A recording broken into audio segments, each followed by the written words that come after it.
Hello, hello. Welcome to another episode of CEO Conversations, the private practice podcast. It is Brandy, and we're here with another episode to help empower you inside your practice. And today we're going to be talking about how to find the right admin for your practice. Welcome to CEO Conversations, the private practice podcast. I'm your host, Brandy Mabra. It's time to show up as a confident leader to create a practice and life you love. I'm curious to see how hot of a topic this is, because what I find is that it's easier to find a clinician.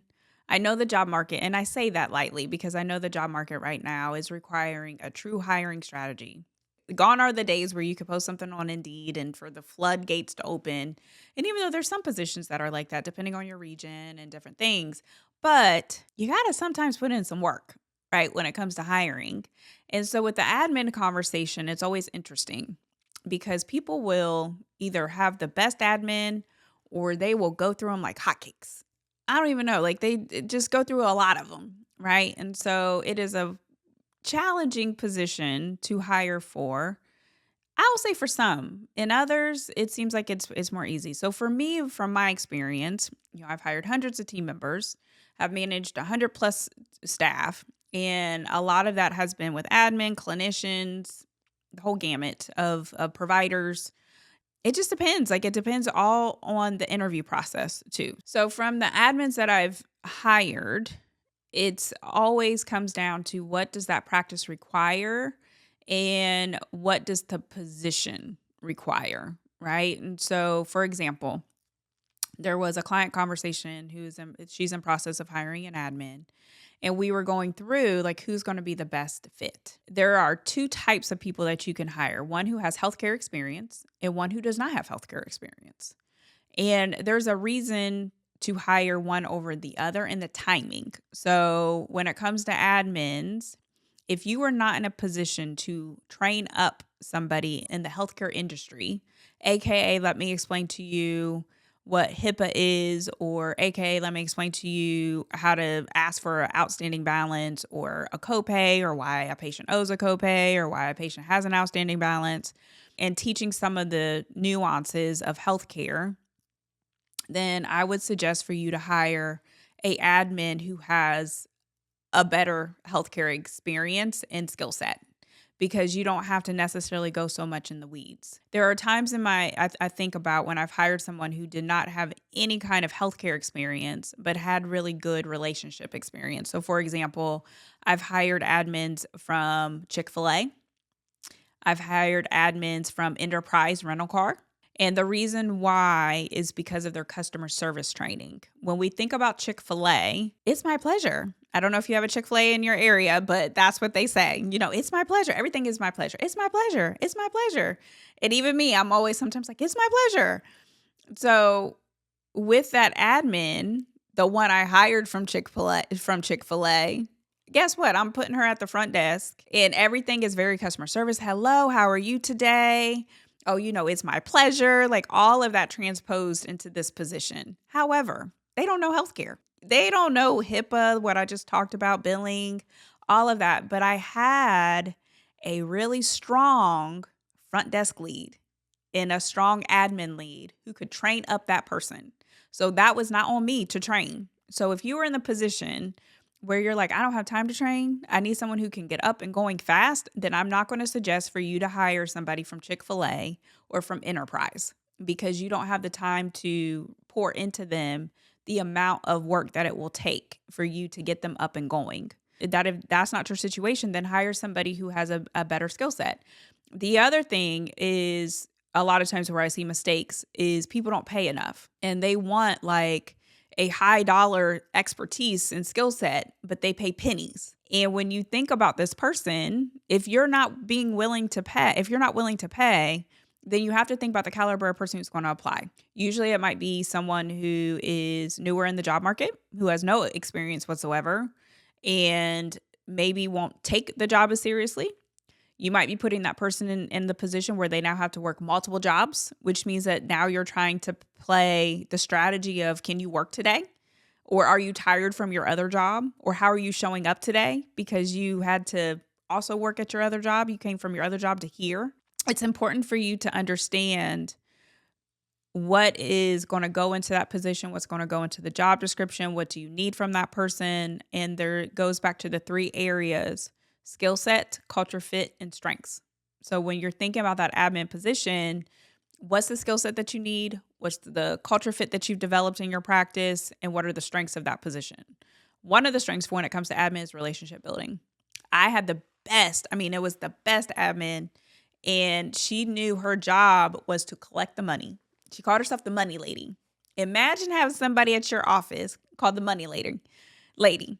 She was sweet as pie, so sweet, so kind. Hello, Mr. So and so. Hello, Mrs. So and so. I can see right here that you have a balance of $100. How would you like to pay that today? I know so and so, the provider, is so excited to see you. Like, she used to just smooth it on, and they would just be like, oh, yes, here, let me pay. And she had the connection of, well, if I don't collect the money, how am I going to pay? How am I going to get paid? How is my paycheck going to be able to form if there's no money coming into this practice? So she used to be coined, aka the money lady. That's the type of admin that you want. That's the type of admin that you want. She also had been in healthcare for a number of years, so she could explain a EOB better than anybody. She wasn't always quick to pass things off to the billing department unless if it got to or the biller, unless if it got to that, like, just no one else can ever talk to this person, or she just did not know, which was very rare. I say that because you need to be picky about the admin position. So usually relationship building, they need to be comfortable when asking for money. If they're nervous to have money conversations, that's not a good admin. You need to pay attention, because if they're going through financial hardship, if they don't have $100, guess what? Everybody that comes through that practice probably don't have $100 either. So it's important for you to understand the skill set that you need, the strengths that they need, and their ability to have difficult conversations, right? So you don't want a bunch of patient complaints coming your way. That admin person is the first line of contact within your practice outside of scheduling an appointment, or whether if it's an email, that face-to-face contact is usually the admin person. So you want to make sure that that person is comfortable and that it's a good starting point when it comes to your patient experience. If not, it can be rocky all the way through. So that's something to consider. Some of the things I see as people onboard their admins and once they get up and going is that there's a lot that admins can do, and people do not delegate enough to their admin. I'm always saying to my clients, your admin could do that. Oh, they can do that. Why am I giving that on my plate? Wait a minute. Let me go meet with my admin. Yes, yes, yes, yes. There is a lot that an admin can do. An admin can help you when it comes to social media. Actually, if you're doing social media, they can help you film content if you need for them to. They can help when it comes to billing. They can help when it comes to collections. They can help when it comes to scheduling and follow-up. Even if you have office where you need some additional clinical support, they can help with that. There's certain things, especially if they don't have necessarily the clinical background, but you can train them up for some of the admin work that can come with clinical work, if that makes sense. So it's paying attention to, again, what is their full skill set, what are their strengths, and how can they help in totality. So if you are in a place of having a lot of administrative work on your plate and you have an admin, I'm going to 110% recommend for you to do a time audit, so that way you can find out what's on your plate that you can go ahead and give away to your admin person. The mistakes that I see where people bring in admins is that there's no growth plan for them. They think an admin is an admin forever and ever and always. And when you actually have an admin that is strong, who wants to grow within the healthcare industry, you can set a trajectory for them and you can train them up for the next level of growth for the position that they can move into. So for example, an admin, and I've had admins who can become office coordinators who can become office managers that can become operations directors that can become COOs. There are levels to this outside of just being an admin person who is answering the phone, scheduling appointments, following up with patients. No, think about it as, what do you want from your career? What do you anticipate doing inside of your career to grow within it? And where do you see yourself at in healthcare in the next 3 or 5 years? Like that type of question is important to see what they say. Also, looking at their education experience is important. So, for a strong admin, I'm not too quick just to stick with the high school or even sometimes the associate level, unless if I specifically don't have any plans on promoting them to higher levels. If we're looking at sophistication, just to be real and just to be honest, there is difference. There is a big difference when you hire somebody who does have a bachelor's degree and compared to somebody who maybe hasn't gone that far in their education. Now, for the folks who have just a really good basis of healthcare experience where you can see that they've grown, they've been with practices for a number of years, that doesn't really matter, but you have to understand how to read a resume. And some of the things that we're doing for this month, even inside a private practice CEO, is we're getting ready to go through resumes. We're studying resumes for education level. We're studying resumes for gaps in employment. We're studying resumes for how to interpret when they go from one position to another position, or how to interpret what they want for their growth, career growth, all from reading a resume. I have looked at thousands of resumes with all the people that I've hired. And a lot of times what happens is our clients, they'll hire an admin or they'll get frustrated. And I'm like, send me the resume. And I'll look at the resume and I'm like, oh, yes, shouldn't have hired that person. And here's why. So we're getting ready to do resume class inside of Private Practice CEO because it's important. So when you're looking at the resume, just to help you out, look for the story of the resume and talk to the candidate about the story. Not so much of they've worked here, this is the position title, they were here from 2003 to 2005, but paying attention to what was the next step. Did they keep the same title? Did the title change? Was there a promotion? Was it a demotion? Because you can see all of that on the resume. So for example, one of my clients hired somebody, it didn't work out, sent me the resume, and I could see they downgraded. They were in a management position and then took a entry-level position. What happened there? They took an in-person position and it went to a virtual position. What happened there? And so it's the stories of the resumes that are so important, and that's going to tell you the type of candidate that you're going to get.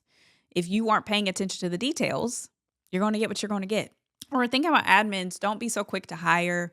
There's a time and place, especially in the beginning stages of your practice. So if you're listening and you're in that boat, sometimes a good VA will get you far, right? And sometimes you are in the place, especially if you're more advanced, where you have to take the leap and go from the part-time contractor admin and turn it into an actual full-time position. There's also some folks who might be in the boat because we have clients who need executive assistants in addition to your admin, right? A personal assistant in addition to your admin. So your admin is taking care of all the office stuff. And even if you have multiple admins, they're taking care of all the office stuff. 9 in 10 chances, if I had to guess, you could probably use an executive assistant that only focus on you, especially if you are past 7 figures.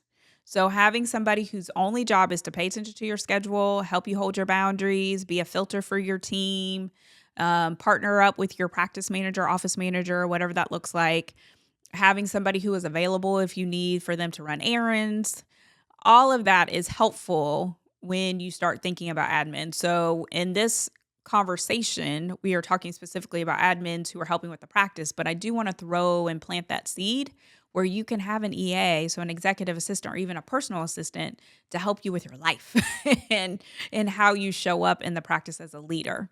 And so that might be another episode that we might do. But for now, when we're thinking about admins, be picky. Definitely be picky. Take your time with it. Those are all my tidbits and my gems for admins. So if you need help with hiring your team, growing your team, or expanding your team, then I would love for you to go ahead and see the show notes for the link to go ahead and apply to be part of Private Practice CEO. So Private Practice CEO is the place where elite private practice owners go to amp up their CEO skills, be able to get out of the weeds of their practice, be able to get freedom in their practice and have their practice run without them. So if that sounds good to you, go ahead and see the show notes in order to apply today. All right. So I will talk to you guys soon. Bye. Thanks for listening today. I hope you enjoyed the episode and it empowers you as the CEO of your practice. If you enjoyed the podcast, please make sure you subscribe, share the message, and leave a review. If you want more information and support in growing and scaling your practice, click the link in the show notes to take advantage of our free resources or apply to work with me directly. Thanks again, and I'll see you next time.